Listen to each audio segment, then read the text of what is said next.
Olá, meus queridos, tudo bem? No vídeo de hoje nós vamos falar especificamente da objetividade do culto. E tem se perdido o objetivo do culto. Nós vamos falar sobre isso. Depois de muitas pessoas me falar a respeito desse assunto, para a gente tratar esse tema, nós estamos aqui. Pega a sua caneta, seu lápis, seu papel, suas anotações, que é isso que nós vamos fazer no vídeo de hoje.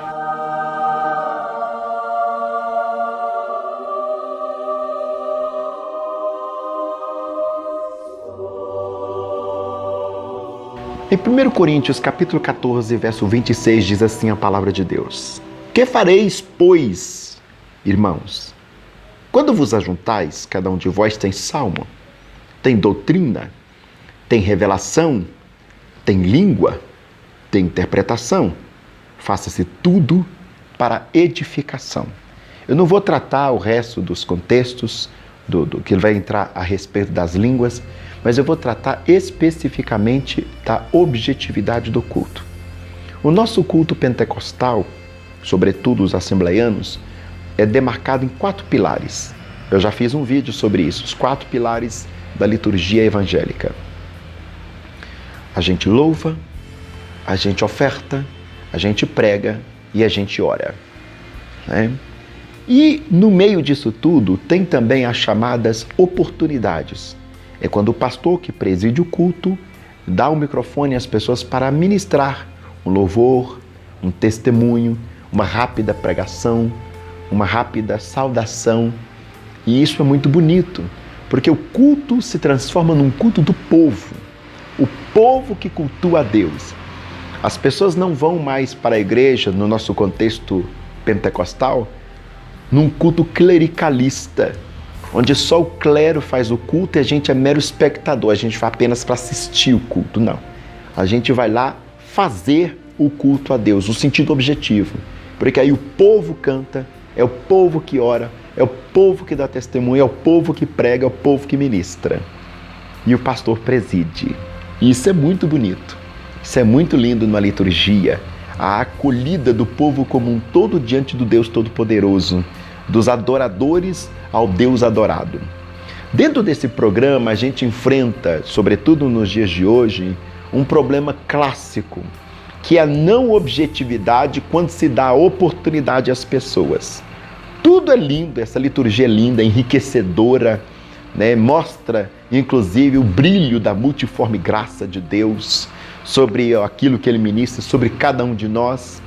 Mas o problema que nós enfrentamos nessa questão, e isso é fácil de se resolver, basta apenas a gente colocar um pouco de humildade em nossos corações, é a questão da objetividade. Eu lembro que uma vez eu fui ministrar numa igreja e deram o microfone para uma pessoa lá fazer oração pelo pregador, né? E aí começou a fazer aquela oração. O culto começava às 7 horas, e tecnicamente era em torno de 8 horas e o culto encerrava às 9, ou seja, eu tinha mais ou menos de 40 a 50 minutos para pregar. Aí deu o microfone: irmão fulana de tal, vem cá, faz uma oração pelo nosso pregador, não coloque na mão do Senhor não, porque ele já está na mão do Senhor, aquela coisa toda, né? Apresenta ele. E aí começou a oração: Senhor, não fala aquilo que nós queremos ouvir, mas fala aquilo que tu queres falar. Ô gente, não é brincadeira, a irmã orou 40 minutos por mim, para passar a mensagem para o pregador. A oração ali tinha que ser muito específica: Senhor, usa o teu servo segundo o seu querer, faz segundo a sua vontade, joga por terra, Senhor, toda obra contrária sobre a vida dele, toda retaliação, e pronto. Não é necessário a gente... Mas a irmã orou para o Brasil inteiro, no mínimo 40 minutos, ao ponto de que a hora que ela me entregou o microfone, faltava 10 minutos para encerrar o culto. Eu li o texto que eu ia pregar e agradeci a oportunidade e entreguei o microfone. E o pastor depois começou a fazer uma mini pregação depois daquilo. Mas eu quis mostrar para aquela igreja de forma bem objetiva, ainda que eu não era o pastor delas para ensiná-las de tal forma, mas ali houve uma pregação no sentido objetivo de que o culto tem que ter decência, tem que ter ordem. E Paulo está preocupado com essa igreja de Corinto. Você vê que a igreja de Corinto é uma igreja bem carismática, né? Ela tem a ministração dos dons. É uma igreja bem parecida com a igreja brasileira, porque o povo lá é parecido com o povo do Brasil. Eles são dados essas coisas sobrenaturais, eles gostam disso. Coisa que não está presente nas outras igrejas, não de Roma e por aí vai. Especificamente em Corinto. E ela começou a orar, e orou, e sapateava, e orava. Eu amo esses mistérios, eu sou pentecostal, eu gosto dessas coisas, gosto da interferência do Espírito Santo, eu gosto do agir do Senhor. Mas a gente tem que saber a coisa. Vamos ouvir a irmã fulana de tal louvar. Você não tem que subir com a Bíblia e ler um livro para meditação, você não está ali para aquilo. Louve. Louve, e de certa forma fique já preparado, né, para ganhar tempo no culto. Né? Uma coisa que aborrece a igreja inteira é a pessoa que ela acha que o culto está em torno dela. Irmãos, porque dele, para ele, por ele, é de Jesus, não é da gente não. Esse versículo é de Jesus, é para Jesus. Esse versículo está se referindo especificamente à pessoa bendita do Senhor Jesus, a nenhum de nós. Mas tem gente que quando pega o microfone dá a impressão que o porquê dele, por ele, para ele são todas as coisas, é justamente para ele, ué. Falta um pouco de bom senso, falta um pouco de educação, falta um pouco de humildade, né? Aliás, que falta um pouco de muita coisa. E acaba faltando tudo. Ponderação. Lembro que eu fui também ministrar uma vez numa igreja, e aí foi o aniversário da igreja. E, nosso Deus, eu dificilmente vou aceitar convite de novo para pregar em aniversário de igreja, porque esse foi o último e eu tenho resistido bastante. Deram o microfone para um certo pastor lá, e ele pegou o microfone e falou assim: irmãos, eu não ia falar não, mas o Senhor estava querendo que eu falasse, e só que deram o microfone para ele orar pelas ofertas, né? Vamos ouvir o pastor que está aqui no nosso meio, ele vai orar pelas ofertas, que está nos visitando, e é muito bonito isso, que o culto acaba sendo uma mesa partilhada, né?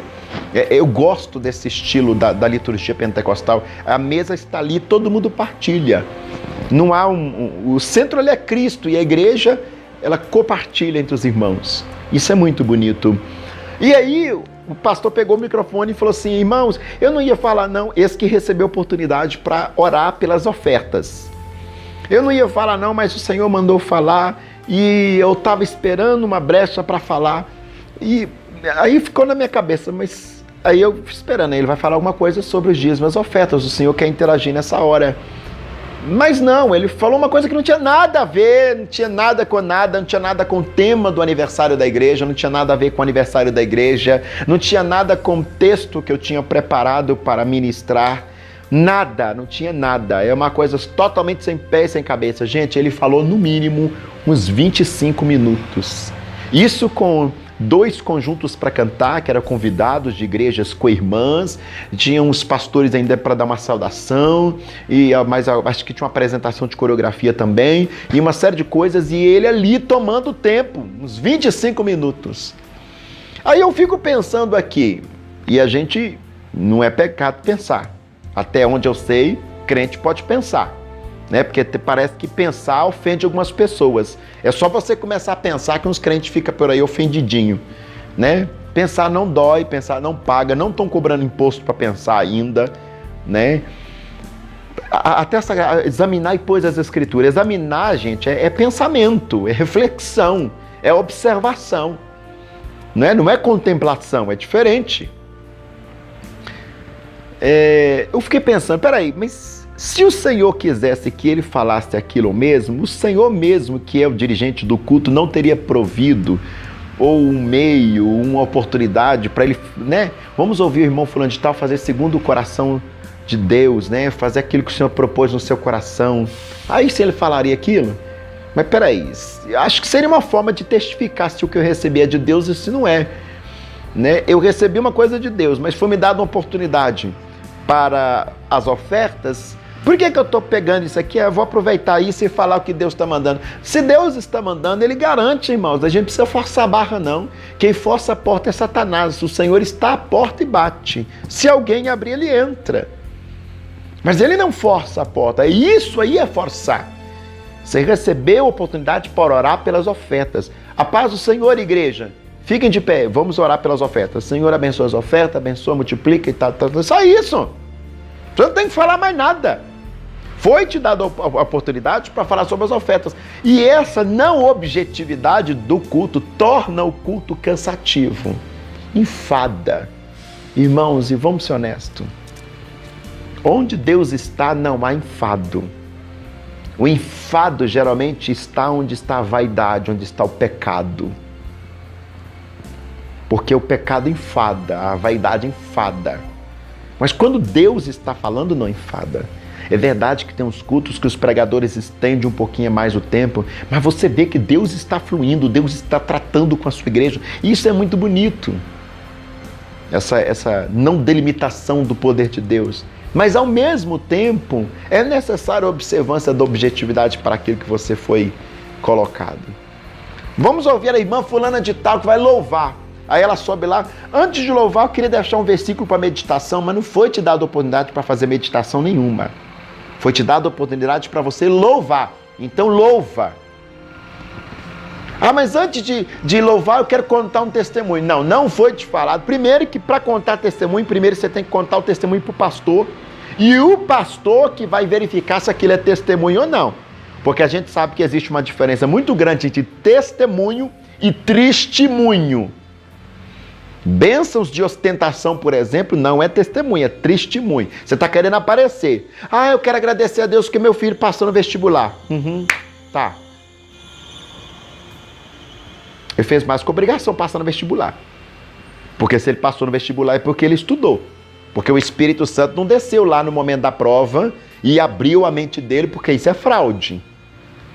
Os outros estudantes então que racharam de estudar, então agora está para trás, porque o crente que agora recebeu o Espírito Santo vai ter a mente iluminada e vai fraudar aquele momento. O esforço não foi válido. Ele tem que pensar o que é testemunho e o que é testemunho. Né? Não quero a benção, quero contar uma benção aqui. O Senhor me deu um carro. Deu. Ah, o Senhor te deu. E onde que tá os boletos lá do consórcio? Das 30 parcelas do consórcio. Cadê? Porque dado é dado. O que Deus dá. E Deus dá mesmo. Deus abre porta onde não tem porta. Deus abre caminho onde não tem caminho. Não estou questionando isso, não. Mas forçar a barra não é de Deus, é mentira. Meia verdade é uma mentira inteira. Com Deus não tem penumbra. Ou está claro, ou está escuro. Não tem meio termo com Deus. Então essa forçação de barra enfada. Seja objetivo. Quando eu gravo um vídeo, gente, eu produzo pelo menos 1 hora de vídeo para dar 10, 15 minutos. Porque na hora que eu vou editar, eu vou cortando. Não, isso não precisa, isso foi repetição, isso não tem necessidade, isso aqui foi demais, isso aqui vai trazer mais polêmica de que edificação.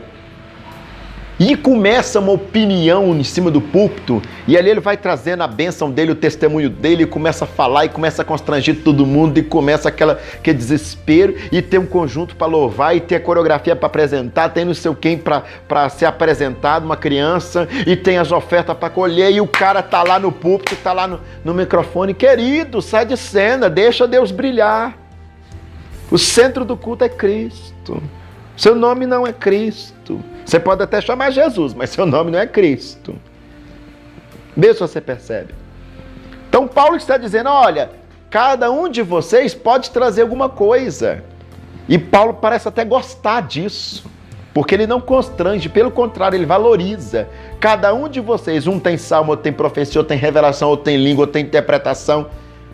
Paulo está dizendo a multiforme graça de Deus ministrada sobre as pessoas nas suas ministrações particulares que vem contribuir com o todo. E é lindo aqui na cabeça de Paulo. Cada um de vocês traz um pouco que contribui para o muito do reino de Deus. Mas é necessário entender que cada um de nós temos um pouco. E o pouco que nós temos não é o tudo. Ou não é o todo. Tem mais irmãos para trazer também. E isso é que vai fazer a mesa da igreja ser coroada da sua diversidade, da sua complexidade, da sua multiforme graça de Deus. Manda esse vídeo para alguém que está precisando, que eu tenho certeza, e os irmãos estão me perguntando demais para falar sobre isso, porque aborrece, acaba com a espiritualidade. E quando uma pessoa toma mais tempo que o próprio Senhor, com certeza, só quem tem que ganhar aí é o espírito adversário, é Satanás. Porque quando o Espírito de Deus sai do protagonismo, o espírito do adversário acha brecha para tomar o lugar. Não queira ser você. Não queira ser você a roubar a glória de Deus. Porque dele, por ele, para ele, Senhor Jesus Cristo, são todas as coisas. Fique na bênção.